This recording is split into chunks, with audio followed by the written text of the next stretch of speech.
Good morning students. Today we are going to see the second topic, DBMS database models. So in this we will be discussing on the basic 4 database models. So the first one is the hierarchical database model. Hierarchical database model is nothing but records the information, stores the information in a tree structure, a step-by-step structure for getting a better flow, for accessing the data is in an easy manner. So in this model we have some advantages. The first one is the less redundancy of data. So the data repetition is fully avoided, totally avoided in this model. The data cannot be repeated and we can easily identify the data repetition in case it occurs. So the next one is the efficient search of a data.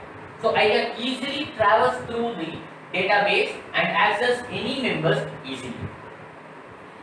And the next one is data integrity. So in case if I want to add so many data, new number of data, so I can easily add it in the corresponding database or corresponding modules, corresponding table. I can easily add the data without any interruption. The last one is the security. It is highly secure. Say for example, I have to secure these data A and B, so I can easily secure only one table, that is missionary. So it will be automatically get secured these two tables. So high security.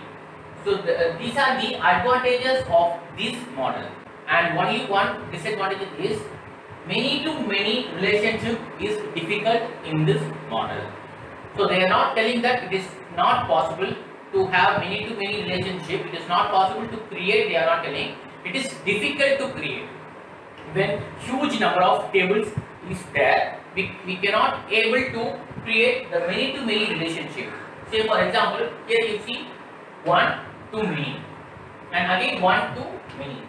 So it is not possible. It is difficult to create the many to many relationship in this model.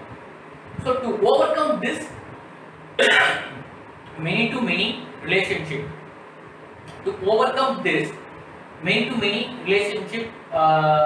connectivity, so they have created the next model called network model.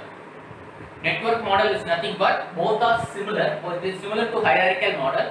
Only thing is it can have more than one owner. It can have more than one owner. Say for example, here the company, the same table, this part, I have rewritten this like this for creating many to many relationship, many to one, many to many relationship.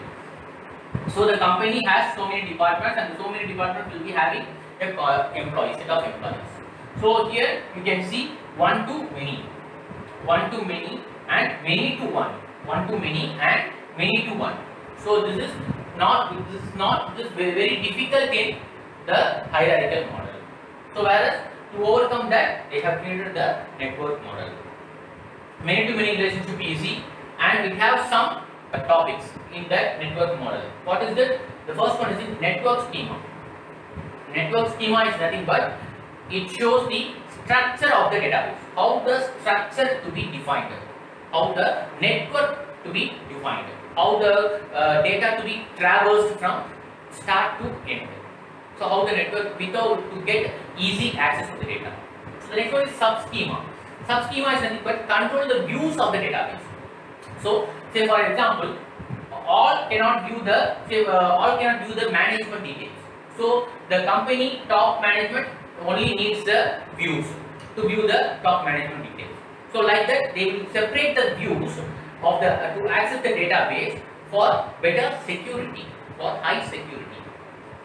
Last one is the language. It is a procedure to access the database, some sort of codings or some sort of queries like that. It is a language to access the database. So this is about the hierarchical and the network model. So next we will see the relation model and the object oriented model. So the relation model is nothing but it forms a relation among the data into a single group or a similar data into a single group. Say for example, we have member and the member group. The member will have what are all the members will be having the common data. So the member ID, member name, and which group they are related, and the member group will have the common thing. Member ID, who are all the member IDs are related to this group. What is the group ID they have related? So like that, all gathering the similar data by forming a separate groups with the based on their relation. So this is the relational model. So in this they have discussed about two concepts, two topics, that is one is the instance and the schema. Schema, which we have already seen in the network model, is nothing but gives the structure of the database. It gives the structure including the name and type of each column. Say for example, the member ID will be in the integer with full number. It gives number. Say for example, an alphanumeric. So it defines the structure of the name and type of each column. So that is the schema. What is the instance? Instance is nothing but each and every occurrences in the table in the form of rows and columns. In the form of rows and columns is called the instance. So this is all about the relation model. So the next one is the object-oriented database model. So object-oriented database model is nothing but combining the object-oriented programming into the database concepts. So that is the object-oriented database model. So it is the base for the relational model. It creates a base for the relational model for separation of the groups. It is mainly used in many-to-many, that is huge number of records, huge number of tables, huge number of data are there. To access those data or tables or records easily, they have segregated a particular set of actions, particular set of tables, particular set of records into a single object. They have stored it in a single object. Object is nothing but a small reusable code. A small reusable part is called as an object. So it is stored in the object-oriented database. So from there, by accessing the object, we can access the set of tables or records.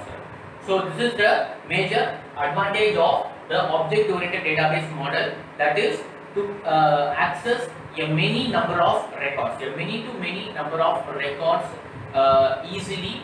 The object is used.